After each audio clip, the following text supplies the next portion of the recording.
you've been doing it for a while. Your production, I think, has changed, and now you're putting money into it. So does is capital important later in your journey? Yes, I actually have a great answer for that. This is literally top of mind right now. This is something I'm actively pursuing right now, and it's a great time to answer this question. I had a conversation with Jimmy, Mr. Beast, just a few weeks ago. It set me on a really, really nice path that I'm having a lot of fun discovering right now. I was describing to him my process with scaling budget, and I was describing how it is not as easy. 10xing budget does not mean 10x views or 10x income. And he looked straight at me and said, "No, you're wrong." And I was like, "Oh, let me hear about this. I want to learn about this." Yeah, what'd he say? And he gave me the perspective of, it's not that scaling budget does not scale results. It's that you haven't found the right thing to spend it on. And so all of a sudden, I gained a new perspective and my journey shifted. Now it's not about finding the sweet spot of 8K for a video budget is perfect. It's not about that anymore. It's about finding the elements that return the most ROI that can scale. So that opened up a whole new world of thinking. The two elements I've identified right now that I'm just I'm running the optimization process through. One is action choreography, because I took a look back at this year and the top 3 performers in our comedy sketch system are all action comedy sketches. Things with fights and punches and kicks and those cool shots. So I've invested further in the element of action. We brought on a very, very capable action director.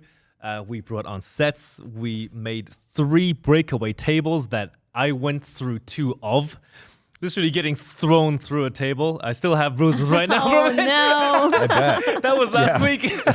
Things YouTubers do for views. Yeah. Oh, I'll send you guys the clip so you can put it in the podcast. Let's do it. Trying to see if adding budget, adding those spectacular moments, the much higher quality choreography, the much better camera work, the better prop set, breakaways, these special shots, if it works, oh my God, I'm going to be over the moon. If it works, that means I've identified the element that I can scale. And so next step, let's try spend 10K on action sketch. Let's try spend 20K on action sketch. And if doubling budget does equal double the return, or maybe even triple, maybe 10x the return, then we're on a linear path of we have our path cut out for us. Well, and maybe identifying, because you find one, scale that one, get the system that you've already defined on that one, and then keep looking for the others. And you can do it in parallel too. Yes, yeah. Well, there'll be many in parallel. Yeah. The second element that we're scaling monetization on is collaborations. Is we historically didn't do a lot of collaborations on the channel, but I don't know about this one yet. I don't have as much numbers or analytics to suggest it. But I think it's worth trying. Let's see if bringing on bigger and bigger talent from everywhere, not just YouTube, from like musicians to actors to so on. Let's see if that returns us something that's worth continuing scaling. So tell us one income stream that you didn't build like in the past, but you kind of build now and you're like, oh, I wish I did this before. Oh, I'm actually not very strong at that because I put so much of my mind into crafting the product that takes the market. I think I particularly lack in that department currently. And I think it'd be better if I had a person who is a professional at doing that. I'm aware that I'm missing out on massive monetization on YouTube because some of my friends literally show me on Facebook. YouTube is everything I think about. Yeah. I'm aware that I'm missing massive chunks of monetization on Facebook and Snapchat. Those are 2 I'm aware that I'm missing out on because my friends show me their numbers and they've blown me away before. Like I didn't know Snap it was possible. can be pretty crazy. Yeah, Snap and Facebook. I don't even think about those 2 things. So studying that, building up that system, I think is a pretty worthwhile thing. Actually looking at that. I want to ask you about innovation, which has been a theme that I've heard you talk about before.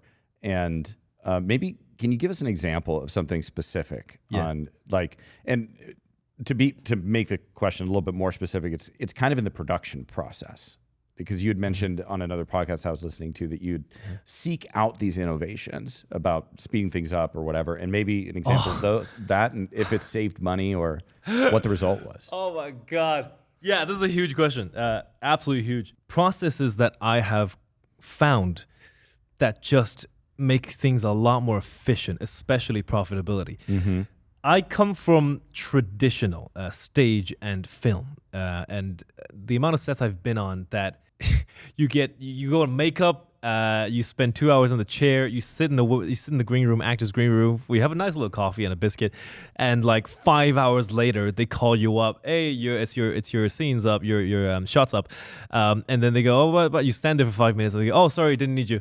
Never mind, go back to the green room, and at the end of the day, you're like, oh, day's over. What? I didn't do anything today. The amount of waste in a traditional set. Oh my God. As an actor, obviously, I'm an employee. I'm there to do my job, right? Didn't bother me as much when I was an actor. But when that money is coming out of my pocket, Right, I swear to God, it hurts a lot more. The amount of times I've sat, like, I'm in costume, I'm in front of camera, I'm ready, and there's a light that takes 30 minutes, and there's 80 people on set waiting for that one light. And I'm watching $3,000 leave my pocket because this half an hour is just everyone's waiting on this light. That's traumatizing. Yeah. So after I did that big show and lost all that money, one of the top of mind things for me was the amount of waste that has to be cut. So processes that come from that, I have generally chosen lighter equipment, smaller sets. It's a different mindset. It's not necessarily about what can I cut. It's about what spending efficiently returns ROI. Driven.